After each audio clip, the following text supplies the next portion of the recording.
नमस्कार, मैं अभय कुमार मिश्रा पटना बिहार से। आज अपने प्रिय दर्शकों को गरुड़ पुराण के 13वें अध्याय के बारे में बताएंगे कि भगवान विष्णु गरुड़ जी से क्या बता रहे हैं। गरुड़ जी कहते हैं कि सपिंडी श्राद्ध विधि, सूत्रक निर्णय, शय्यादान और पददानाद सामग्री आदि विधि मुझसे कहिए।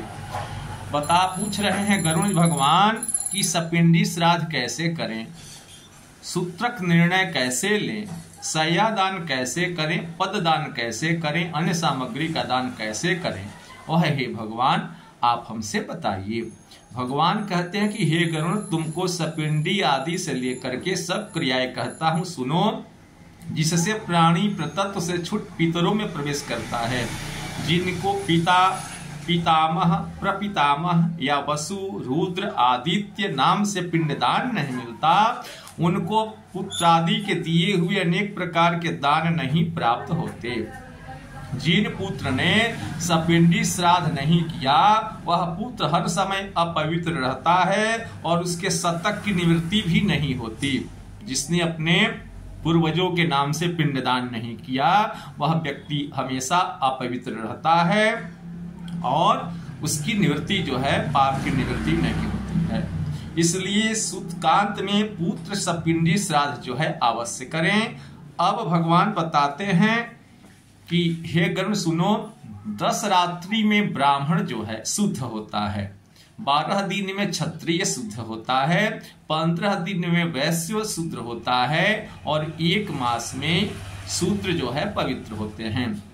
सकुल्य को 3 रात्रि दोष लगता है, सगोत्र को स्नान मात्र का सूतक लगता है, 4 पीढ़ी में 10 रात्रि का सूतक लगता है, 5वीं पीढ़ी में 6 रात्रि का, 6ठी पीढ़ी में 4 रात्रि का, 7वीं पीढ़ी में 3 दिन का सूतक होता है, 8वीं पीढ़ी में 1 दिन का, 9वीं पीढ़ी में 2 प्रहर का, 10वीं पीढ़ी में केवल स्नान मात्र का ही सूतक लगता है।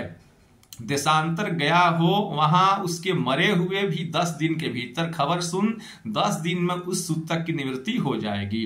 किसी की मृत्यु की खबर 10 दिन बाद साल भर के भीतर सुने तो 3 रात्रि में पवित्र हो जाता है। किसी को पूर्व से सूतक है तब दूसरा सूतक प्राप्त हो जाए तो पहले जो मरा है उसके सूतक से द्वितीय सूतक की निवृत्ति हो जाएगी।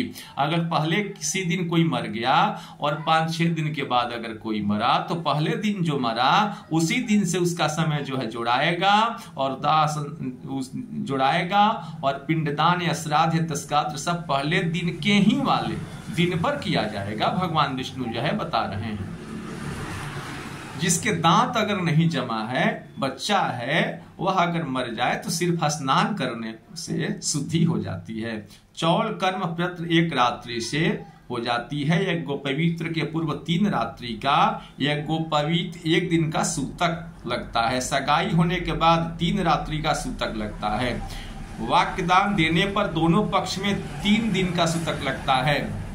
विवाह होने के बाद स्वामी पक्ष में सूतक लगता है। यदि किसी स्त्री का 6 महीने के अंदर गर्भ जो है गिर गया, गर्भ खराब हो गया, तो उसके उतने मास का परिगणना कर सूतक निवृत्ति करें। सत्यराजस अशौच मात्राओं का लगता है। गर्भपात कर होने पर सद्य शौच सपिंडी को लगता है। जनाना शौच और मरना शौच में 100 वर्णों का जो है 10 दिन का सूतक जो है चारों वर्ण को लगता है। ऐसा कलयुग में शास्त्र का निर्णय है। आशीर्वाद, देव पूजा, प्रत्युत्थान, अभिवादन, खटिया पर सोना, स्पर्श आदि करना आकार न करें। जिनके घर में अगर किसी की मृत्यु हुई है, सूतक लगा है, वे लोग किसी से आशीर्वाद न लें, किसी को प्रणाम न करें। देव पूजा वर्जित है और नमस्कार करना वर्जित है। खटिया पर सोना वर्जित है। संध्या करना वर्जित है। दान देना वर्जित है। जप करना वर्जित है। होम करना वर्जित है। पितृ तर्पण करना वर्जित है। ब्राह्मण भोजन आदि सूतक में कराना वर्जित है। जो लोग नित्य नैमित्तिक काम कर्मों को सूतक में करते हैं उनके लिए सब कर्म नाश हो जाते हैं। जो बताया गया है वे कर्म अगर सूतक में वे लोग करते हैं तो करने वाला फल जो है नष्ट हो जाता है। व्रतादि को करने वाले, महामंत्र जापी को, श्रोतग्नि को, ब्रह्मनिष्ठ को, यति को, राजा, इन सबको सूतक नहीं लगता। अब रह गया कि सूतक उन्हीं किनको नहीं लगता है, जो हमेशा व्रत त्योहार करते हैं उनको सूतक नहीं लगता है, वे लोग कर सकते हैं। जो हम महामंत्र का जाप करने वाले हैं उनको सूतक नहीं लगता है, वे लोग कर सकते हैं।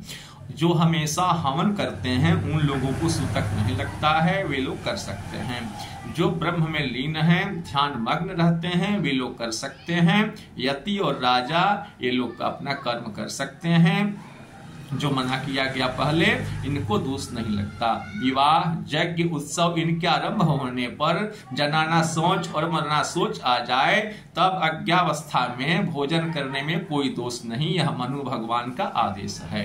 अगर किसी के यहाँ शादी विवाह है या यज्ञ परोजन यज्ञोपवीत है और उस दिन जो है तिलक है या बारात है, उस दिन अगर कोई मर गया या 2 दिन पहले मर गया तो उसको जो है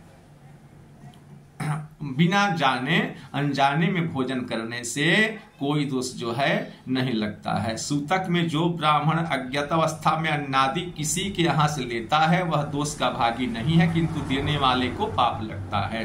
अगर सूतक में किसी ब्राह्मण को कोई खिला देता है छल से, कपट से, या ब्राह्मण लोभ बस ले लेता है तो उसका कल्याण कभी नहीं होता है और उसको बहुत प्रायश्चित का भय बन जाता है। दाता सूतक को गुप्त रख करके ब्राह्मण को दान देता है और ब्राह्मण सूतक है ऐसा जानकर भी ब्राह्मण दान ग्रहण कर लेता है, अतः वे दोनों प्रायश्चित के भागी हैं। मगर ब्राह्मण भी लोभवश ले लेते हैं तो प्रायश्चित के भागी हैं। इसलिए सूतक शुद्धि में पिता का सपिंडी श्राद्ध करें और उससे पिता पितृगण के साथ लोक में चला जाता है। 12वें दिन, त्रिपक्ष में, 6 महीने में या 1 वर्ष तक सपिंडी श्राद्ध करें। यह बात तत्वेता मुनियों ने कही है। हे गरुण, सखानुकूल मैं सब तुमको कहता हूँ, 12वें दिन चारों वर्णों का सपिंडी श्राद्ध करें। 12वें दिन, क्योंकि कलयुग में धर्म का ह्रास जो है हो जाता है, पुरुषों की आयु कम हो जाती है, अल्पता होने से, शरीर की अस्थिरत्व होने से 12वें दिन सपिंडी श्राद्ध करें। क्योंकि कलयुग में धर्म का ह्रास, पुरुषों की आयु की अल्पता होने से, शरीर की अस्थिरत्व होने से 12वें दिन सपिंडी श्राद्ध जो है कर देना चाहिए। यज्ञोपवीत, उत्सवादि, प्रत्युपादन, विवाहादि ये शुभ कार्य गृह का मालिक अगर मर जाए तो नहीं करना चाहिए। जब तक पिंड मिलन न होता तब तक सन्यासी उनके घर की भिक्षा नहीं लेते। नित्य और नैमित्तिक कर्म सब जो है लुप्त हो जाते हैं। कर्म लोप से प्रत्यय लगता है, इसलिए सानिक या निरंतिक 12वें दिन सपिंडी जो है श्राद्ध अवश्य करें। सब तीर्थों में जो फल स्नान द्वारा मिलता है, यज्ञादि को करने से जो फल उपलब्ध होता है, वह सब 12वें दिन सपिंडी श्राद्ध करने से मिलता है। पुत्र स्नान करके मृत स्थान पर गोमय से लेपन कर शास्त्रोक्त विधि से सपिंडी श्राद्ध करें। पाद्म, अर्घ, आचमनीय आदि से विश्व देवों का पूजन करें। भूमि में विकिर पिंड दें, हाथ का प्रक्षालन कर आचमन करें। पितामह, प्रपितामह, वृद्ध, प्रपितामह इन तीनों को वसु, रुद्र, अर्क इन अनुक्रम से 3 पिंड दें। चतुर्थ पिंड मृतक को देवें। तंत्र, चंदन, तुलसी पत्र, धूप, दीप, नैवेद्य, पान, सुपारी, वस्त्र, दक्षिणा आदि से पूजन करें। सुवर्ण सकलाक से उस प्रेत पिंड का 3 हिस्सा कर उस भागों को पितामहादि 3 पिंड में मिला दे। हे गरुण, यदि माता मर जाए तो उसका भी इसी प्रकार करे। पितामही आदि को पितामही, प्रपितामही, वृद्ध प्रपितामही नाम से पिंडदान करे। यह मेरा मत है, भगवान विष्णु बोल रहे हैं। पिता के मरने पर यदि पितामह जीवित हो तब पितामहादि नाम से 3 पिंड दें। उनके पिता के पिंड का 3 भाग कर मिला दें।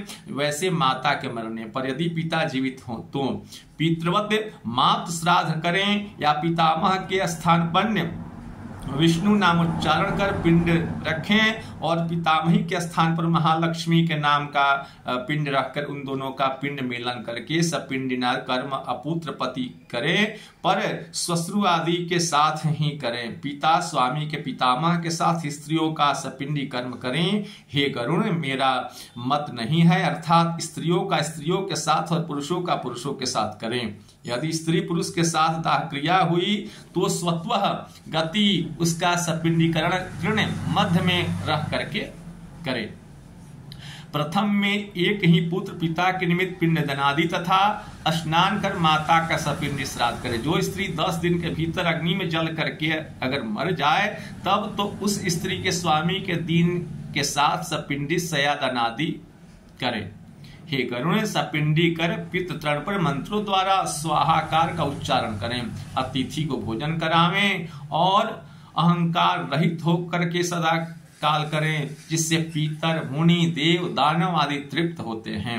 1 ग्रास प्रमाण का नाम भिक्षा, 4 ग्रास को पुष्कल, 4 पुष्कल को हंतकार कहते हैं। सपिंडी श्राद्ध के दिन चंदनाक्ष से ब्राह्मण चरण की पूजा करें और अक्षत तृप्तार्थ दान दें।